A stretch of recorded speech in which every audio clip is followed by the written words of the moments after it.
Sir ಈಗಾಗಲೇ ವಜಾ ಮಾಡಿದ್ದಾರೆ ಸಿಎಂ ರಿಟರ್ನ್ ಈ ಸಂದರ್ಭದಲ್ಲಿ ವಜಾ ಮಾಡಬೇಕು ಅಂತ ನಾವು ಅಬ್ಜೆಕ್ಟ್ ಮಾಡಿದ್ವಿ. ನಮ್ಮ ಅಬ್ಜೆಕ್ಷನ್ಸೇ ಅದನ್ನ ವಜಾ ಮಾಡಿ ಅಂತ. ನಾವು ಯಾವ ಅಂಶಗಳನ್ನ ರಂಗನಾಥನ್ನ ಬರಕ್ಕೆ ನಾವು ಯಾವ ಅಂಶಗಳನ್ನ ಸೆಕ್ಷನ್ ವೈಸ್ ನಮ್ಮ ಅಬ್ಜೆಕ್ಷನ್ಸ್ ಅಲ್ಲಿ ಹಾಕಿದ್ವೋ ಆ ಸೆಕ್ಷನ್ ಪ್ರಕಾರನೇ ಆ ಸಬ್ ಡಿವಿಷನ್ ಅಂತ ಹೇಳ್ಬೋದು. ಈ ಇಶ್ಯೂ ಅಂತ ಡಿಫ್ರೆಂಟ್ ಇಶ್ಯೂಸ್ ಆಗಿ ನಾವು ಬೇರ್ಪಡಿಸಿ ನಾವು ಹಾಕಿದ್ವಿ. ಅದನ್ನ ಅದೇ ಸಿಸ್ಟಮ್ ಅಲ್ಲಿ ಬಂದಿದೆ ಅನ್ನೋದು ನಮ್ಗೆ ಭಾರಿ ಸಂತೋಷ ಆಗ್ತದೆ. ಇಟ್ ಇಸ್ ಮೆಟಿಕ್ಯುಲಸ್ಲಿ ಅದೇನು ಹೇಳೋದು, ಕುಲಂಕುಷವಾಗಿ ಅದನ್ನ ಈ ಭ್ರಷ್ಟಾಚಾರದ ವಿರುದ್ಧ ಏನಾದರೂ ಈ ದೇಶದಲ್ಲಿ ಕಾನೂನನ್ನ ಎತ್ತಿಡಿಬೇಕಾದ್ರೆ ಈ ತೀರ್ಪು ಅದಕ್ಕೆ ಒಂದು ಮುಂದುದಾರಣೆ.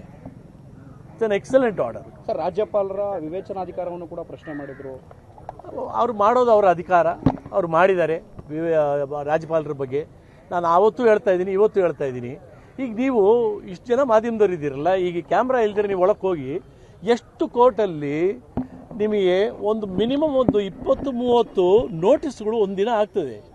ಮೇಲ್ನೋಟಕ್ಕೆ ಕಂಡು ಬಂದರೆ ಹೌದಪ್ಪ ಇದರಲ್ಲಿ ಅವ್ರ ಉತ್ತರವನ್ನು ಪಡ್ಕೋಬೇಕು ಅಂತ. ಆ ರೀತಿ ಉತ್ತರವನ್ನು ಪಡ್ಕೊಳ್ಳೋದಕ್ಕೆ ಒಂದು ಶೋಕಾಸ್ ನೋಟಿಸ್ ಕೊಟ್ಟರು. ಅದನ್ನ ಏನು ದೊಡ್ಡದು ಮಾಡಿ ದೊಡ್ಡ ಇಶ್ಯೂ ಮಾಡೋರು. ಅದು ಬಿಟ್ಟರೆ ಅವ್ರಿಗೆ ಅವಕಾಶ ಕೊಟ್ಟಿದ್ದಾರೆ, ಅವ್ರ ಉತ್ತರ ಕೊಟ್ಟಿದ್ದಾರೆ. ಆ ಉತ್ತರದಲ್ಲಿ ನಾನು ಆವತ್ತು ಹೇಳ್ತಾ ಇದ್ದೀನಿ, ಇವತ್ತು ಹೇಳ್ತಾ ಇದ್ದೀನಿ, ಉರುಳೇ ಇಲ್ಲ ಅದರಲ್ಲಿ ಉತ್ತರ. ನಾವು ಹೇಳಿರೋ ಅಲಿಗೇಷನ್ಸ್ಗೆ ಉತ್ತರ ಇಲ್ಲ. ಬಾಯಿಗೆ ಬಂದಂಗೆ ಏನು ಬೇಕಾದ್ರೂ ಮಾತಾಡ್ಬೋದು ಅಂತ ಮಾತಾಡೋರೆ. ಈ ಕುಣಿಯಕ್ಕೆ ಆಗದಿರೋನು ನೆಲ ಡೊಂಕು ಅಂತಾರಲ್ಲ, ಆ ರೀತಿ. ಪ್ರಮುಖ ಅಂಶಗಳನ್ನು ಹೈಕೋರ್ಟ್ ವರದಿಗೆ ತೆಗೆದುಕೊಂಡು ಹೈಕೋರ್ಟ್ ಗಮನಕ್ಕೆ 17A ಈಗ ಪೊಲೀಸರಿಗೆ ಈ ವೇಳೆಯಲ್ಲಿ ಅಲ್ಲಿ ಕೋರ್ಟಿಂದ ಆದೇಶ ಬಂದು ಇನ್ವೆಸ್ಟಿಗೇಷನ್ ಸ್ಟಾರ್ಟ್ ಮಾಡೋ ಟೈಮಲ್ಲಿ ಅವ್ರು ತಗೋಬೇಕು. ಬಟ್ ಈಗ 17A ಪ್ರಕಾರ ತಗೋಬೇಕಾಗಿರೋದು ನಾವು ಪ್ರೈವೇಟ್ ಕಂಪ್ಲೇಂಟ್ಸು. ಆ ಪ್ರೈವೇಟ್ ಕಂಪ್ಲೇಂಟ್ ಹೆಂಗೆ ತಗೋತೀವಿ, ನಾವು ಯಾವ ಅಧಿಕಾರದ ಮೇಲೆ ತಗೋತೀವಿ ಅಂತ ಹೇಳಿದ್ರೆ, ಈ ನಮ್ಮ ಇದೇ ನ್ಯಾಯಾಲಯದ ಒಂದು ಆದೇಶ ಇದೆ, 2023 ಆದೇಶ.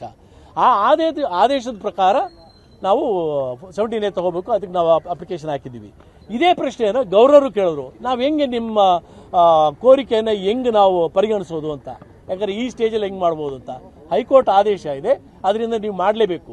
ನಾನು ನಿಮಗೆ ಅಪ್ಲಿಕೇಶನ್ ಹಾಕಿದ್ಮೇಲೆ ನೀವು ಕನ್ಸಿಡರ್ ಮಾಡಲೇಬೇಕು ಅಂತ ಗವರ್ನರ್ಗೆ ಮನವರಿಕೆ ಮಾಡಿದ ಮೇಲೆ ಆ ಶೋಕಾಸ್ ನೋಟಿಸ್ ಹೋಗಿದ್ದು. ಅದಾದಮೇಲೆ ನಾವು ಕಂಪ್ಲೇಂಟ್ ಕೊಟ್ಟಿದ್ದ ದಿನ, ಕಂಪ್ಲೇಂಟ್ ಆದಮೇಲೆ SP ಕೊಟ್ಟಿರೋದು ಎಲ್ಲವೂ ನಾವು ಸಿಸ್ಟಮ್ಯಾಟಿಕ್ಕಾಗಿ ಮಾಡಿದ್ದೀವಿ. ಎಲ್ಲಿ ಬಂತು ಲೋಪ ಇದೆ ಅಂತ ಅವ್ರು ಹೇಳೋದು ಅವ್ರ ಕರ್ತವ್ಯ, ಅವ್ರು ಮಾಡಿದ್ದಾರೆ. ಈಗ ದೇಶದ ಹಿತದಲ್ಲಿ, ನಮ್ಮ ರಾಜ್ಯದ ಹಿತಕ್ಕೆ ಈ ತೀರ್ಪು ಒಂದು ಎಕ್ಸಲೆಂಟ್ ತೀರ್ಪು ಅಂತ ಹೇಳ್ತೀನಿ. ಸರ್, ನೆಕ್ಸ್ಟ್ ಡಬಲ್ ಬೆಂಚ್ ಕೂಡ ಅವರು ಅದನ್ನು ಪ್ರಶ್ನೆ ಮಾಡ್ತಾರೆ, ಮೇಲ್ಮನವಿ ಮಾಡಲಿ. ನಾವು ಸುಪ್ರೀಂ ಕೋರ್ಟಲ್ಲಿ ನಾವು ಕೇವೇಟ್ ಆಲ್ರೆಡಿ ಹಾಕಿದ್ದೀವಿ, ಹೋಗ್ತಾರೆ ಅಂತ ಗೊತ್ತು. ಅದು ಅವ್ರಿಗಿರೋ ಕಾನೂನಾತ್ಮಕ ಹಕ್ಕದು, ಬಳಸ್ಕೋತಾರೆ. ಈಗ ಡಬಲ್ ಬೆಂಚ್ ಬಂದು ಹಾಕ್ತಾರೆ. ಈಗ ನಮ್ದು ಕೇವೇಟ್ ಫೈಲಿಂಗ್ ಆಗ್ತಾ ಇದೆ.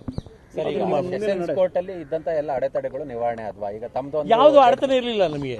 ನನ್ನ ಹೈಕೋರ್ಟ್ ಆದೇಶ ಅದು ಬಾಕಿ ಉಳ್ಕೊಂಡಿತ್ತಲ್ಲ, ಅದು ಸ್ವಲ್ಪ ಮುಂದೂಡಿದ್ರು ಅಷ್ಟೇ. ಇಲ್ಲಿ ನಡೆಯುವಾಗ ಅದೊಂದು ಸ್ವಲ್ಪ ಗೌರವ, ನಮ್ಮ ಹೈಕೋರ್ಟ್ ಅಲ್ಲಿ ಮ್ಯಾಟ್ರ್ ಇದ್ದಾಗ ಅದಕ್ಕೊಂದು ಗೌರವ ಕೊಡಬೇಕು ಅನ್ನೋದು ಅದು ಕರ್ತವ್ಯ. ಆ ಪ್ರಕಾರ ಅದನ್ನು ಸ್ವಲ್ಪ ಪ್ರೊಲಾಂಗ್ ಮಾಡಿದ್ರು, ಅದಕ್ಕೆ ಮುಂದಕ್ಕೆ ತಗೋತಾರೆ. ಸರ್, ನಿಮ್ಮ ಅಡ್ವೊಕೇಟ್ ಆರ್ಗ್ಯುಮೆಂಟ್ಸ್ ಏನಿತ್ತು ಕೇಸಲ್ಲಿ? ನೀವೇ ಕೇಳ್ಕೊಂಡಿದ್ದೀರಲ್ಲ ಎಲ್ಲ ಚೆನ್ನಾಗಿ.